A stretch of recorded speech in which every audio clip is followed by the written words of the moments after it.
नमस्कार, राधिकाज रेसिपीमध्ये तुम्हा सर्वांचं अगदी मनापासून स्वागत आहे। आजच्या व्हिडिओमध्ये आपण कमी वेळात आणि अगदी कमी साहित्यात असा ढोकळा बघणार आहोत। तर त्यासाठी काय काय साहित्य लागणार आहे ते आता बघूया। तत्पूर्वी तुम्ही जर आपल्या चॅनलवरती नवीन असाल तर व्हिडिओला लाईक आणि चॅनलला सबस्क्राइब करायला विसरू नका। चला तर रेसिपीला सुरुवात करूया।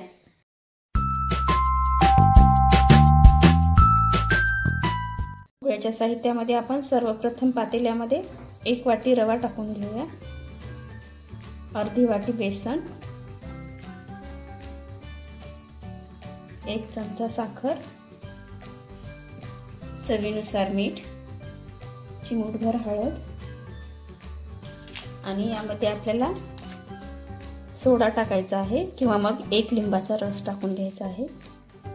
आपण या ठिकाणी 1 इनोची पुडी वापरलेली आहे आणि नंतर आपल्याला फेटून घ्यायचं आहे चांगल्या प्रकारे।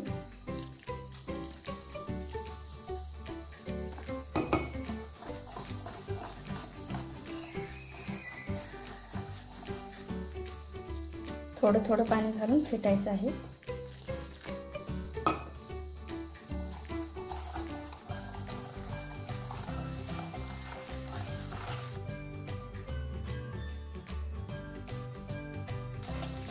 बघू शकता एकदम चांगल्या प्रकारे आपल्याला फेटून घ्यायचं आहे।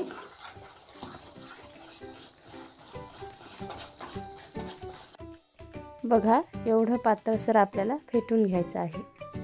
एखाद्या टीन मध्ये आपल्याला हे सर्व सारण तेल लावून टाकून द्यायचं आहे आणि नंतर 15 ते 20 मिनिटांसाठी आपल्याला वाफवून घ्यायचं आहे ढोकळा।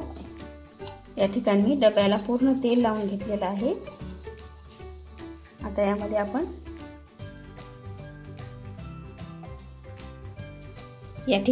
सर्व मिश्रण घालून घेऊया आणि 15 ते 20 मिनिटांसाठी आपल्याला वाफवून घ्यायचा आहे ढोकळा। या ठिकाणी मी कुकर मध्ये पाणी टाकलेलं आहे। आता आपण भांड ठेवून घेऊया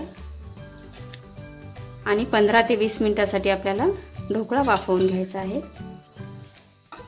शिट्टी काढून आपल्याला कुकरचं झाकण लावायचं आहे। 15 ते 20 मिनिटांसाठी वाफवून घ्यायचा आहे ढोकळा। बघा अशा प्रकारे आपला ढोकळा सेट झालेला आहे। आता आपण तयार झाला की नाही ते बघूया। एकदम छान झालेला आहे। यावरती आपण आता तडका देऊन घेऊया आणि लगेच सर्व करायला घेऊया।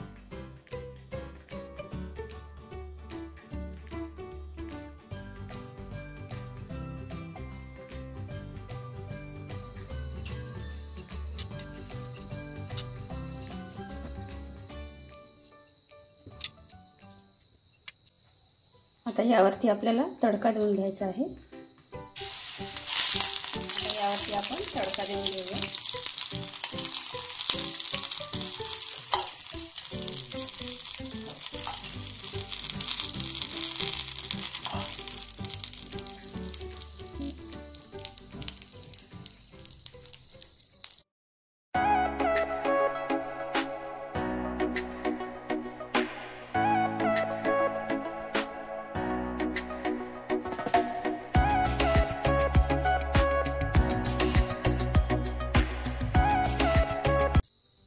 आपला ढोकळा कसा वाटला नक्की सांगा। व्हिडिओ आवडला असेल तर व्हिडिओला लाईक आणि चॅनलला सबस्क्राइब करायला विसरू नका। धन्यवाद।